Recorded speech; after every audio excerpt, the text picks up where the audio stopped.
welcome to the Fired Up with CJ show. Today we are going to be teaching you about time management, and today we have Helene Segura who's going to be talking about her book, The Inefficiency Assassin. Wow, you're going to kill us if we're inefficient? No, we are going to kill inefficiency. Oh, okay. Good, good. All right, so I want us to first talk about time management, and I'm wondering there's some people who are good at time management and some people who aren't. And I'm wondering if it's a skill, like what are the skills that those people who are kind of naturally good at time management have? Those folks who are naturally good at time management understand the whole concept of pausing before making a commitment to anything. So instead of just saying yes right off the bat, they'll pause, they'll check their calendars, and they'll decide whether or not they have enough time in their schedule and also when they can fit whatever they're being asked to do into their schedule. Right. So they take the pause and reflect, like, actually, do I have the time to do this? And if they can't, they say no, which is hard to believe, No. right?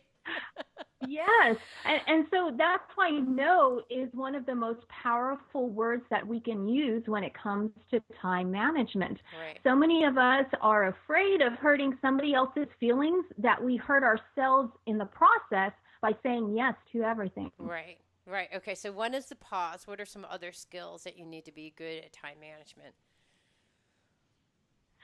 Taking the time at the end of each day to actually look at your calendar for the next day and plan out what the top 3 things are that you need to do in order to make sure that you're working towards your priorities and towards your goals.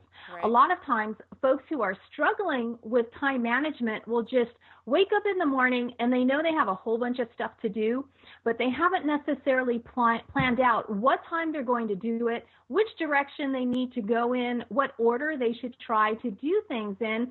And so it just ends up being this hodgepodge mess where just a couple of things got done during the day. And so that's really self-defeating.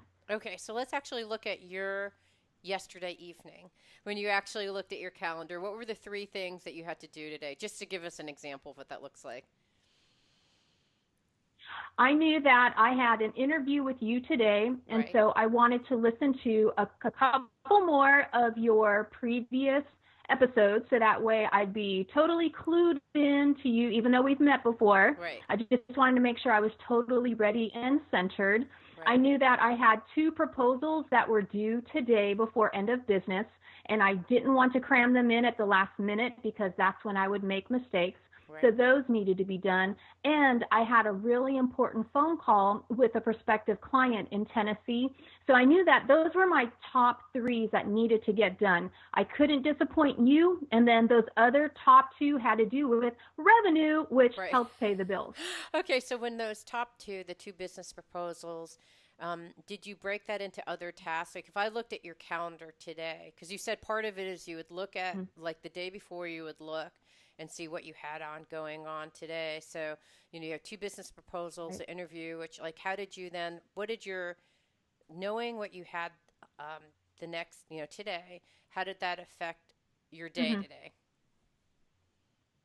Since I knew that there were certain tasks that were already blocked into the calendar, for instance, this interview has to take place at a certain time. It's Right. not like I can move it. Right. And I had 2 other phone conferences that are also scheduled. Those have to be done absolutely at those times. Right. So I looked at those top 3 items I needed to work on, and I filled them in on the blank spaces on my calendar. Oh, okay, well, I can call this prospective client. It's in the Eastern time zone. So if I call right before lunch, I should be able to get a hold of him. Right. And with those other 2 proposals, I put them in the 8 o'clock hour. So that way I'm starting them at the top of my day. And if I get interrupted, I still have time to come back to them if I need to later in the day to finish. Right, because if you actually are responding to a sales proposal, that isn't something you can just bang out in 20 minutes. It's something that actually takes time. You'll have to do a phone call. Mm-hmm. You'll have to go back. So if you start off early in the day, you can kind of plan around what needs to be done. And then what happens, God forbid, if you don't do these three things by today? If something happened and they weren't finished, then I would be contacting the folks that I had promised this information to. And that's why it's important to always start off the day with the most important things that have to get done. Right. That way you have a much higher probability of finishing.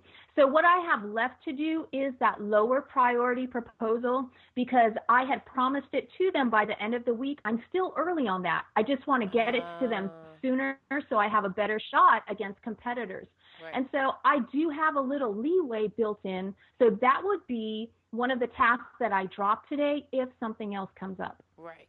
Okay. So, one of the skills that we talked about is saying pausing, and the second idea is to actually look at, like, always be looking at your top three priorities that you had to get done for work. Exactly. And then how did so one of the things I want to ask about how you integrate work and life, because you had your first top priorities at work. And in your book you talk about it's not just about work. It's about what are your other priorities in terms of your health priorities, your family priorities, your own self-care priorities. Are those also included in your 3+? Yes. So I have my business 3+3, and then I also have my personal, and I have set business hours. If I worked for a company, I would be given set business hours. But since I'm fortunate enough to work for myself, I have to do the same thing if I want to maintain any kind of balance. Now, I base my work schedule on my husband's work schedule because I do happen to like being around him. So instead of working while he's at home, I'm working while he is at work, and we both know what my set stop time is each day. For instance, my stop time is usually 5 p.m. However, last night was different. I was speaking in Austin. I knew I wouldn't get home until 10 p.m., but that's part of the flow you can go with as well. I communicated that with my husband ahead of time, so it's not like he was surprised. Hey, I didn't know you were working late tonight.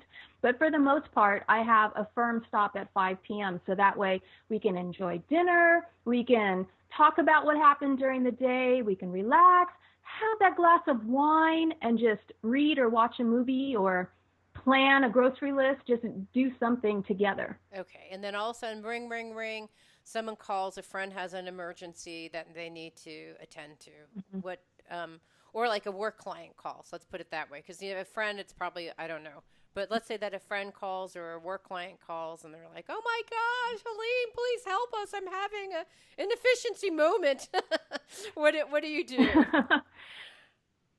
Well, this is part of the expectations that I set with my clients. I teach them all about scheduling time, and I'm very upfront with them the first time I meet them, and I let them know when their emergency hours are. I can answer your emergencies between 8 a.m. and 5 p.m., and if something happens outside of that time block, if it's truly an emergency, call 911.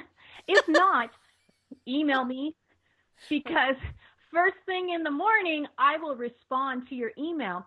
And you know what a lot of my clients have discovered? They've been able to solve their problems on their own during the evening because they took the time to think about it. Okay, got it. So you actually set up really firm boundaries where it's just like, yep, I am here for Yes. you 9 to 5 and in the morning.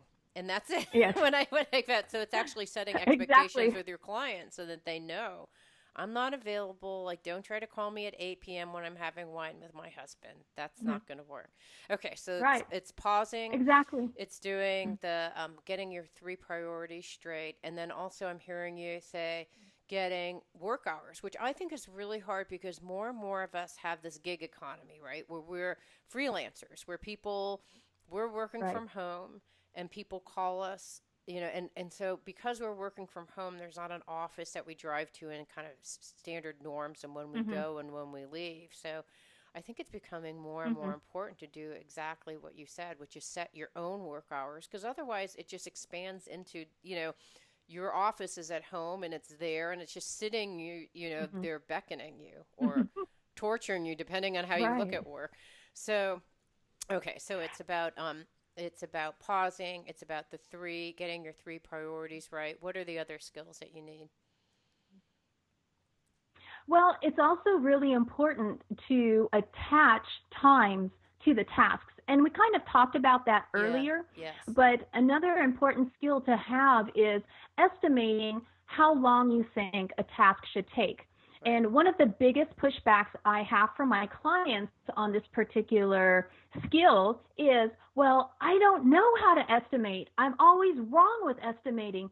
And that's Mm, okay. That's a skill that you can build up. But in the meantime, until you get there, you just go with your gut feeling. If you think it's going to take 30 minutes, then double it. You double whatever your gut feeling is telling you. So that way you are allowing extra time in case something goes wrong. Or what if you're interrupted with the greatest opportunity of your life? You probably want to stop and take advantage of that opportunity. right. So you pad that extra time in during the day. Right. So you actually map out your tasks. So if I looked at your calendar, let's say your sales proposal is actually broken down into a whole bunch of tasks. Maybe it's like working out your budget, your financial estimate for price, and it may Mm-hmm. actually be looking at their competitive and doing some research on their company. You would have those like little tasks. So like 30 minutes doing research on this company and understanding their needs and another 60 minutes. I mean, so you're breaking those things out. Is that what you mean? So if I looked at your calendar, it would be a little Yes, breakout on that stuff. yes, and it's interesting that you say research in there because one of the time issues that I used to challenge myself with was I would want to spend so much time researching. I Yes. just had the word research on my list and I'd want to make sure I get everything right. And by building in a set amount of time, I'm only going to research for 15 minutes or 30 minutes, Right. then I'm much more productive. I put a stop time on it. Otherwise, I mean, we could research forever on Google. Right. That's a really good point. I like how you have a little timers on everything. It's like, okay, yeah, you can read email, but for 15 minutes, and then if you put a boundary on yourself to read emails for 15 minutes, all of a sudden you just read the most important emails, which is what you should be doing anyways. But I love Exactly. actually Yes. having a. Okay, so time management strategies. Which are ones do you, and maybe we've talked about those already. Are there any more strategies? Because you talk about there's kind of tactical things that you do, and then there's strategies, and then there's skills. So, what are the strategies, or are they different from what we've talked about already? I define the strategies as something that's overarching the bigger picture. So, in talking about the strategies, we actually begin with choosing the top three priorities for your work life and your personal life. Earlier, we talked about your top three tasks for the day. So, that's a time management skill or tactic to use, choosing those top three tasks to work on. But when you move back to the bigger picture, you want to actually identify what are the top three priorities in your life. It might be your spouse, your kids. You yourself should be on the list. You Right, are a priority, right, taking care of your health. right, And then for work, what are your top three priorities for work? Your show is a priority. Your clients are a priority. right, So, what are those priorities?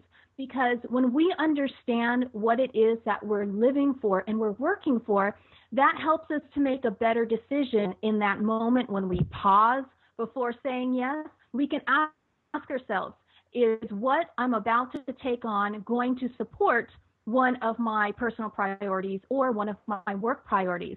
It helps us bring things into focus so we make better decisions about our time. So, right. number one to start with strategies is identifying those priorities and looking at them every single day The so that they are in strategies. the forefront of our mind. Interesting, yeah. Yes. So that you can And actually so look you at look, those strategies. Yeah. So if it's like, so if mine is be present to the needs of my children and husband, and to mhm, work out at least once a day, and to eat healthy. Let's say those are my three priorities. I would be looking at that every single day. mhm, Like, so that I can be keeping that in top of mind. And then also my work priorities, like Exactly. you said, clients, a radio show, and whatever else I have. Mm. It's like looking at those and looking at the bigger picture as well as the kind of three tactical things that I have to do. And so do you do that in the beginning of Exactly. the day That's and what the end of helps. the day?